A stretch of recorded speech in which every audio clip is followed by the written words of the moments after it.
The Unholy Trinity Podcast. 3 Blues, 3 Opinions, 1 Everton Podcast. Welcome to episode 152 of the Unholy Trinity Podcast, brought to you in association with Sports Social, the UK's only dedicated sports podcast network, and also Fanatics. Joining myself and Pete today from the Big Fight Weekly is Chris Hulme. Chris, how are you, mate? Yeah, good. And it's like another time I've come on here. I've had a lump sum of fights going on the day before. And yeah, it was a busy night, wasn't it, last night as well? There was a bit of boxing. I saw, well, if you can call it boxing, with Jake Paul against Anderson Silva. Obviously, Casey was on, wasn't she, as well? What's his name? I'm forgetting his name. The Ukrainian lad. Can't remember. What's his name? Was it we fought Lomachenko yesterday? Lomachenko, there we go. Just slipped your mind totally there. I was going to call him Mikalenko for a second, but that was he played a bit earlier on. So yeah, Lomachenko was back in the ring after his stint with the Ukrainian army. So yeah, a lot of fights going on last night, that's for sure. But glad to have you on. Lee's just said the night off air. Then Lee's gone to gymnastics, so we're not sure if he's taking part or not. So keep your eye out on the Northwest tonight, tomorrow for how he gets on is all I'll say. But he's apparently not bad on the horse, so we'll keep a little eye out for that tomorrow. But great to have you on the show, and you know it's a lot of people. It's been a little bit funny, haven't they, in regards to yesterday's performance against Fulham. Mixed reaction, it's fair to say. Obviously 0-0 draw. Certainly points away from home cannot be sniffed at. And we mentioned ourselves over the last couple of weeks or so. If we can, from last week, from Palace onwards, if we can pick up points in all those games, whatever manner that may come in, then Chris, it's got to be seen as overall, for me, it's got to be seen as quite a positive outcome, hasn't it? I think so, because I mean, if you look back at our stats when it comes to playing any clubs away in London, they're not fortuitous, are they? We usually cock up against London clubs away. So to go away, as well as Fulham, you know, they're flying high. They won 3-0, didn't they, midweek? So, you know, they were on one as well. So to come away, you know, with a point, I take that. I think it's more for confidence, you know, and we kept a clean sheet. You know, it looked like someone swapped Mitrovic's boots up for bananas for most of the game. So that was, you know, we were lucky there. But I take it as a positive. You know, I mean, last season we couldn't buy a point, you know, let alone a win away in any game. So, you know, you look at Leeds, Brentford, and Fulham, all tough teams in their own, you know, in their own way at home as well, especially. And you know, we've taken 3 points away, you know, 3 points from them together, like so. I think it's a positive, and I think, you know, just builds more morale for us, doesn't it? Really going forward. Of course it does. Yeah, of course it does. And you know, last season you look at that kind of game, whether it's a newly promoted side or not, just an away game in general. And Everton massively struggled to pick points out of games. You know, we think back to, you know, Leicester where we got 3 points, and the Watford 0-0, which was a poor game last season. But even under Frank Lampard, we really struggled to pick up points away from home. And so far this season, obviously we've got a win at Southampton. We've got now to 3 draws, Brentford, Leeds, and also against Fulham. So not a bad return in general. And against the Fulham side, by the way, we were the first side to stop them scoring at home, which is a positive in itself. But Pete, we've got to pull on those positive aspects. I mean, we've got to obviously unravel some of the lack of attacking intent at times, I'd say yesterday. But we've got to look at those positives, hold on to them, and look to build and go forward into next weekend, haven't we? Yeah, absolutely. I mean, I completely agree with Lampard's post-match comments that last season we would have lost that game by a couple of goals. I mean, it was a bit of a tale of two halves for us, wasn't it? You came in at half time and felt if we were a little bit more clinical, we could have got 1 or 2 ourselves. I know maybe we rode our luck at times, so we had to be defensively tight, because the game really opened up, didn't it? After about 25, 30 minutes, there was a bit of a mad last 15 minutes of the first half. And then second half, we just never seemed to get going, did we? Really struggled to get out, ended up quite deep, never really got our foot on the ball. And even when we went 4-4-2 for the last period of the game, attacking wise, we just couldn't seem to find ourselves. We couldn't get any momentum. So I think in the grand scheme of things, it's a very good point. And another really solid defensive performance. And Jordan Pickford again excellent. He gets so much press when he might make a mistake that gets highlighted, but no way does he not get enough press when he puts in a performance like that. He made 5 or 6 really solid saves. I thought he commanded his area. I thought his distribution was generally very good. A couple that went out of play, but it was another really, really solid 90 minutes from him. I think that's what we're coming to expect from Jordan Pickford, and I've done for quite a long time now. I mean, that save from Willian was unbelievable, by the way. And for me, you're going to have to go a long way to find a better save this month. I know he won save of the month, didn't he, for his save in the Merseyside derby when he tipped the Nunes shot onto the bar. But I think looking at that, Willian's 6 yards out there. He's turned quickly. Got lucky with the little ricochet off Tarkowski, wasn't it? But he's got lucky. He's turned sharply. That's a great save, by the way, with his top hand. And I don't even think he got enough praise for it last night, because I thought it was absolutely exceptional. And then was it the header as well? Mitrovic header, tipped it over the bar. Great save again. It was probably dipping in. That's just Jordan Pickford and how he's been. And fair play to him. He's in great form. And I think us coming away with a clean sheet, I think a lot of that coincides with, we said it time and again how much we've improved defensively, but that also counts for Jordan Pickford's form as well. He is a lot more stable as a goalkeeper.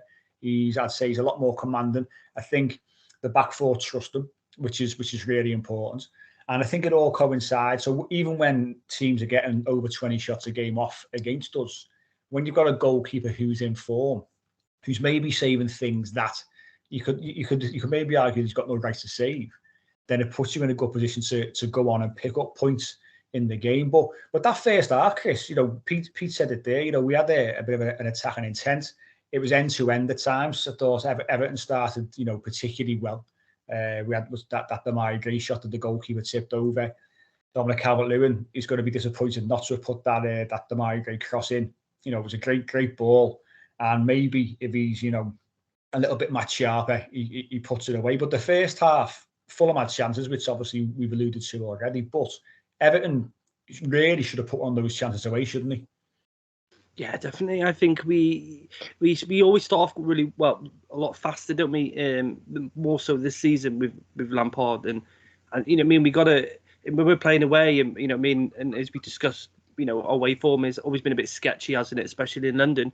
We're given those opportunities, we have to sort of take them away, because you look at the second half and we did ride our luck a lot, but we defended really well. But in these situations, if we could have sneaked one in, I say if Gray or Calvert-Lewin got one of them in, then we had something to hold on to, then, wouldn't we? Really, and it'd been a bit more joyous than that. We would have been a bit of a smash and grab, but yeah, we just got to take those opportunities when they come about. But I think in time, things will click. I think everyone's still sort of learning to play with each other, especially the newer players. And I think obviously Calvert-Lewin's got to sort of, as you said then, is get to his match sharpness. Sorry, and then he'll be putting them away. I've got all confidence in Calvert-Lewin refining himself from when Ancelotti was in charge.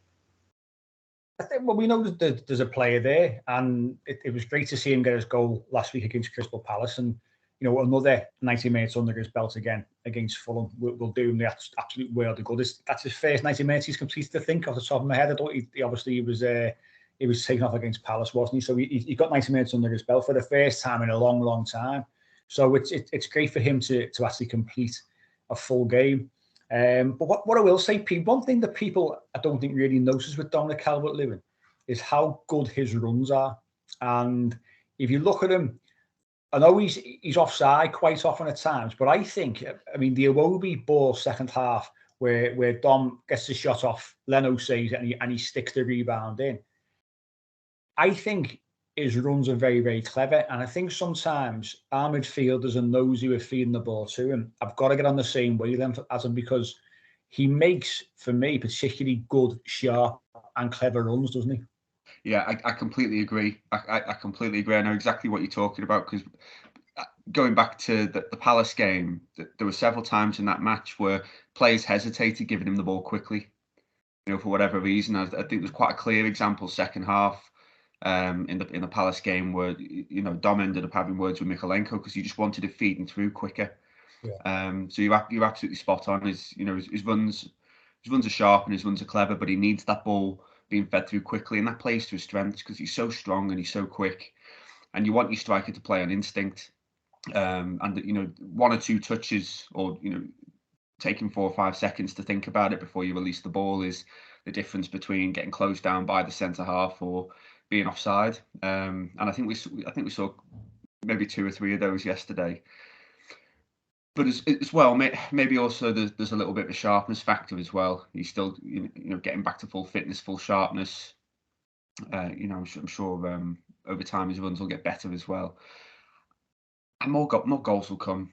Like you said, Mike, the number one priority with him is just keep him fit, get him strong, get him confident, and he'll start scoring again. But I think as well on that front, obviously if we keep him fit, he can then start to build those relationships with the midfield players, because we have got some players who are new to the club, who maybe don't know Dominic Calvert-Lewin as a player as such, know what his totally what his best attributes are, and when to play that ball, and I think that will come also in time as well, building a relationship, playing more and more football with those players around him, because we know how good he can be as he proved under Carlo Ancelotti, and very much as a sort of 6-8 yard out striker. That's where he's at his best, and like you say, playing on instinct, but making those runs and making sure that the players, because we've got players with quality. I mean, Alex Iwobi has been our best player this season. He can pick a pass with the best of them. So it's just about getting rid of that rustiness, players getting onto the same wavelength, and I think then we'll start to see a bit more of a prolific Dominic Calvert-Lewin, that's for sure. But obviously, we mentioned that the game was a game of 2 halves, as people quite often say, and the second half we certainly didn't hit the heights in any way, shape, or form of the first half in an attacking sense. I thought Mitrovic, on the whole, I think he played Conor Cody very, very well. He's a big lad, of course, but I think Conor Cody, because he was the one, if you watch, he was going with Mitrovic quite often. He was quite often sort of going man to man. But Mitrovic was also pulling on Conor Cody because he knows out of him and Tarkowski, the more physical of the two is James Tarkowski, and he's probably stronger. And Cody, that's the first time really Cody ever has lost a battle, I think, for us. Because when Tarkowski went towards Mitrovic, quite often he was winning the ball. He was a little bit more physical. But we've got to discuss it. Mitrovic should have been on the pitch. Let's get that right. First half, Chris, when he makes that tackle on the Gisagana game, and no one's sitting here saying there was any kind of malice, because there wasn't. You can quite easily see he's gone for the ball. Garner's got a little bit lucky really, and he nearly lost it and just nipped in.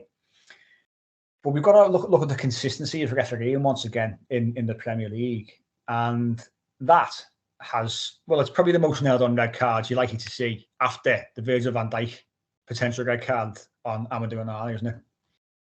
It's frustrating because I was looking at a post today on Twitter, and they I think it was from the Toffee Blues, and they had a slideshow, and they said spot the red card, and they had Mitrovic, Van Dijk's, and then I think obviously Allen's against Newcastle last season, and you look at them and they're all quite zoomed in, and it's equally frustrating because we saw, I think it was at Man City Newcastle, when I think it was Kieran Trippier did the same tackle pretty much, and got a red card, then got it changed to a yellow.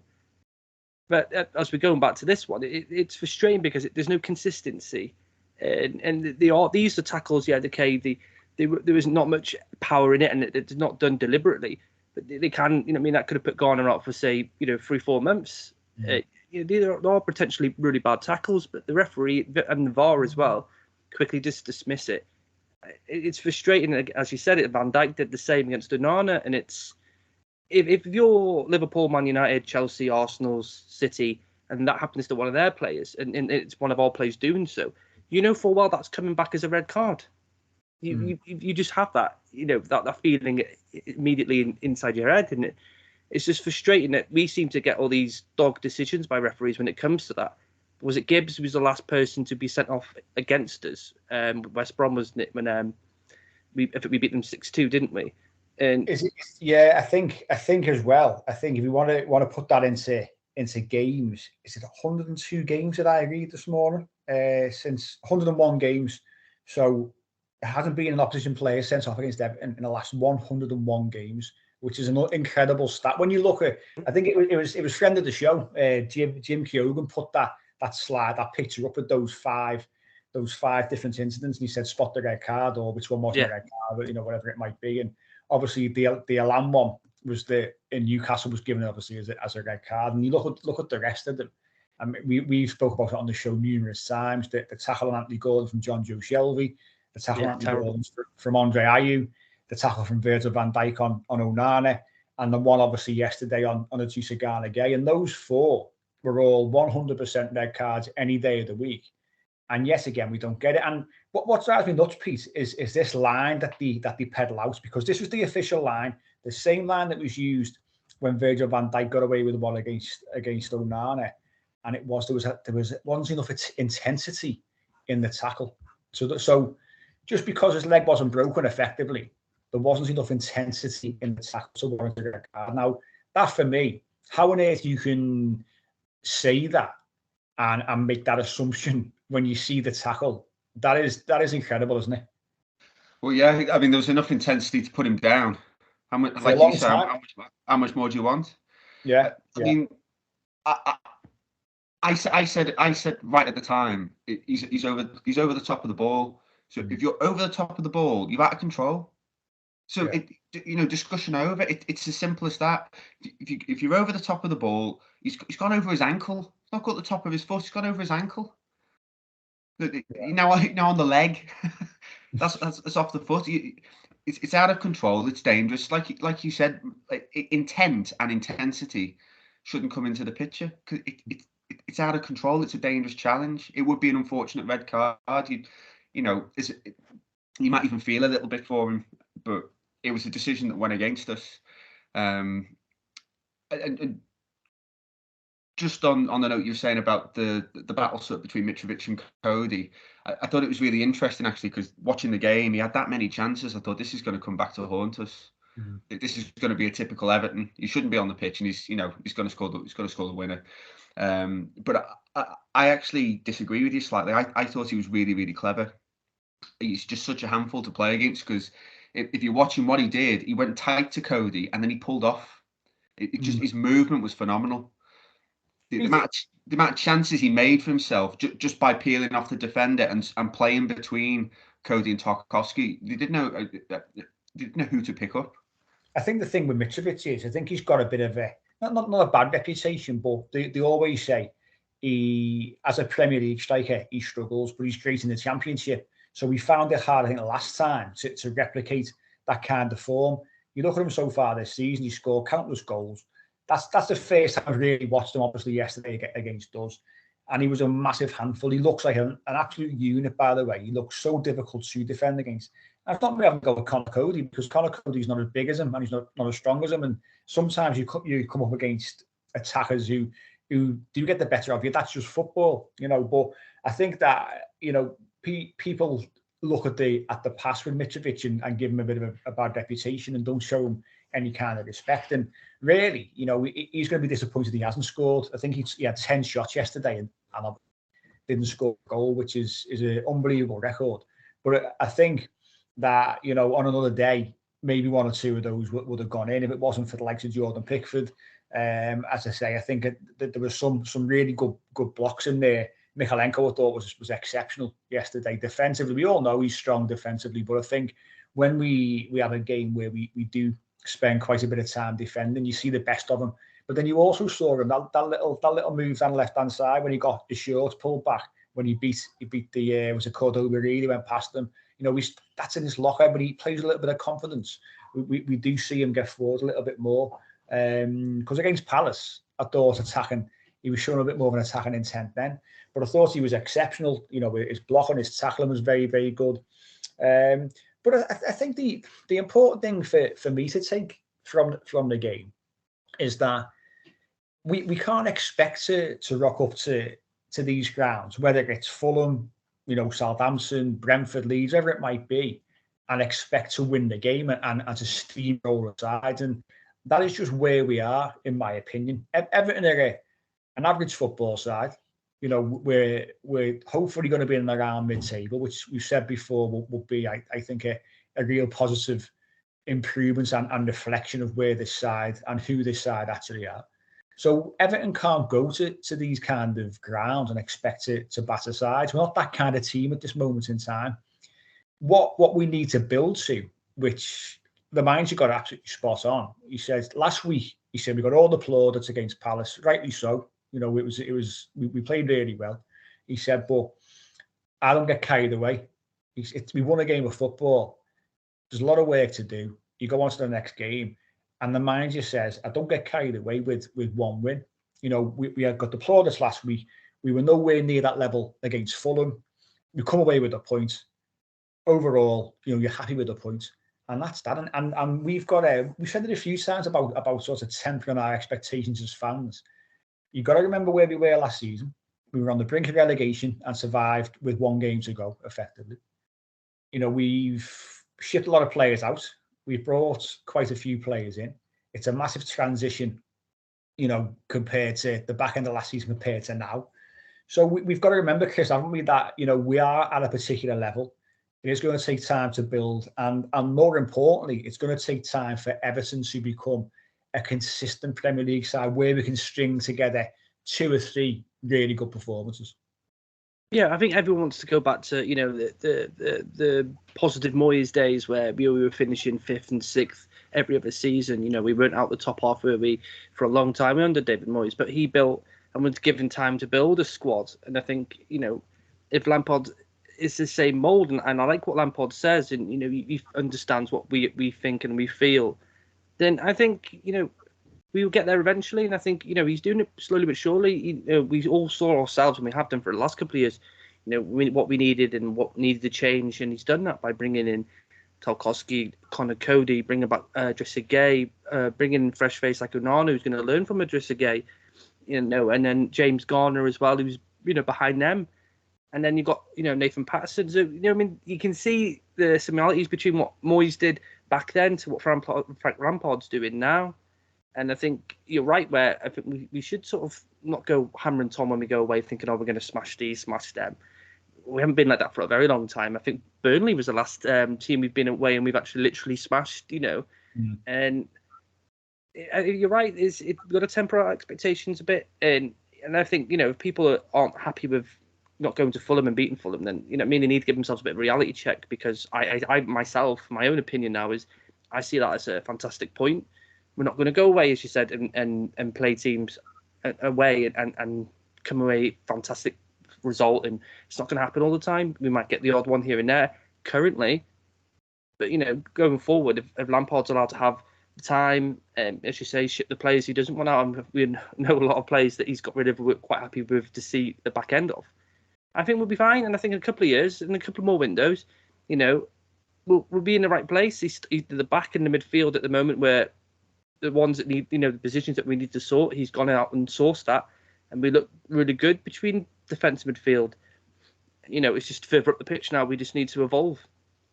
Well, and that's important that we discuss, obviously, that final third, because yesterday, like we said, second half was a bit of it was black and white, wasn't it? It's sort of night and day between first and second half in an attacking sense. And for me, almost, I think we get into a headspace, Everton, where we get halfway through the second half, and if we're sitting on a draw, for example, we then go into ourselves and think, we'll have this, we'll take a point. I think that's a mentality thing, that not so much from the manager, because he did allude to it last season as well. He tried to say to the players, you know, you can't just sort of sit on something, so to speak.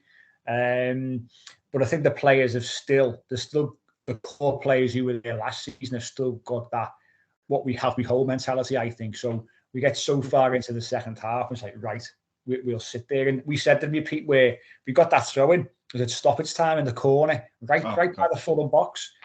And you think, that's okay. Look, either someone take a long throw in and put them under a bit of pressure, or try and get a cross into the box. And we went back to Jordan Pickford from a throw in the corner. And it was just strange, wasn't it? Really strange. But it shows a mentality for me. I couldn't get my head around that. What was that? 85 minutes? I think it was late. I think it was stoppage time. I can remember it was McNeil in the corner. So you think you've got almost like dead ball specialist, haven't you? Take the short throw and get it in. And at that point, we're 4-4-2. Yeah. We've got two strikers, and it went all the way back to Jordan Pickford, and it's hard to get your head around that decision. But like you say, is it, does it come from a place of just wanting to protect an away point when we've had a second half where really we've not had much momentum? And look, at the risk of stating the obvious, but I do think it's such a crucial point. It's a front line that's lost for Charlison. Yeah, it's an unchanged front line. Yeah, arguably one of our hardest workers, across that sort of front three or four. He turned up with the vast majority of our goals last season, and on his day, he's a player who's absolutely unplayable, and that's been deducted from our squad, and we've for a number of reasons haven't been able to effectively address that. So I think again, fans just need to maybe temper their expectations a little bit, and it's clearly playing a role. Let's give him time, though, isn't it? I mean, we gave Moyes time, and look what he built. And and he had less money to spend, and you see the shine from Lampard, but you get the same feeling what Moyes had. I know Roberto Martinez, and he sold us fantastically. You know what I mean? And you got behind Martinez just because of the way he, sold Everton to us. Resold Everton to us again. But what you see with Lampard is you can see what he's trying to do, and he is trying to evolve Everton, but it's not something that happens overnight. It's not happening, 2 windows, 3 windows, 4 windows. Gradually we get, to the point where we can get back to the Everton that we finished in, 5th and 6th. Obviously that's going to be a lot harder than it was back then, but I think, people need to sort of just slow it down and just, take Lampard as he is and not be so aggravated when we are drawing or we do lose. So just on that point, Chris, because I know we're talking about the upper third of the pitch, but after 13 games under Rafa, we conceded 3 or more goals 3 times. We conceded 20 goals and we'd only kept 3 clean sheets. Whereas this season, we've never conceded more than 2 goals. Total goals conceded 12, and we've kept 4 clean sheets. And that's including games against, obviously, Liverpool, Chelsea, Spurs, United. Yeah. This is what I was trying to say last night on social media. And it's we can always, and that's all. Obviously, we all sit here and we unpick performances, and we're going to discuss the attackers after the break in a minute. But if you look at that those defensive stats, 13 games played, 12 goals conceded. That's a far cry from last season when it was 38 games played and 68 goals conceded. So that is a massive. I know we're only part way through the season, but that's some change that for me. When we shipped so many goals, it was quite embarrassing at times last season, the number of goals that we conceded, even under Frank Lampard. The pressure the side was under, unable to handle the pressure at times. We shipped 5 against Spurs, didn't we? We were massively open, and we shipped 3 at home to Brentford. If we remember that game correctly, even the game we actually beat Palace in, we still conceded 2 goals in that game, and we were wide open time and again. But I think we've got to understand that we've said it over the last few weeks. He's looked at the defence. He's seen that as the priority. He's certainly brought in the right characters, which is really important, and the right level of player. Who are, the 2 lads at the back in the middle are both leaders, fantastic examples of professional footballers and professional centre halves, and both in with a great shout of going to the World Cup, by the way, and both would deserve it on the recent performances. So he's addressed that situation. He's given them a little bit of a support in front with the Idrissa Gana again. Obviously, Onana is sitting there now as well. So you've got those kind of players. We know that the final third is our biggest issue. We know that. We've scored 12 goals, haven't we, in 13 games? It's not a great return, really. But we've picked up points. We picked up 14 points. So we've got to look at that as well. But the attacking side of things, they did look to address that further in the transfer window. It didn't quite work out. Obviously, we've got Damari Gray and Anthony Gordon as our wide players. Dwight McNeil, obviously, as well, at this moment in time. But I think it's important we discuss what we sort of see or where we see the improvements that can be made with the wider players in the shorter term after our first break.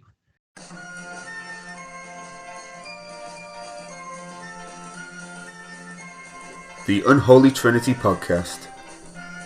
3 Blues, 3 opinions, 1 Everton podcast.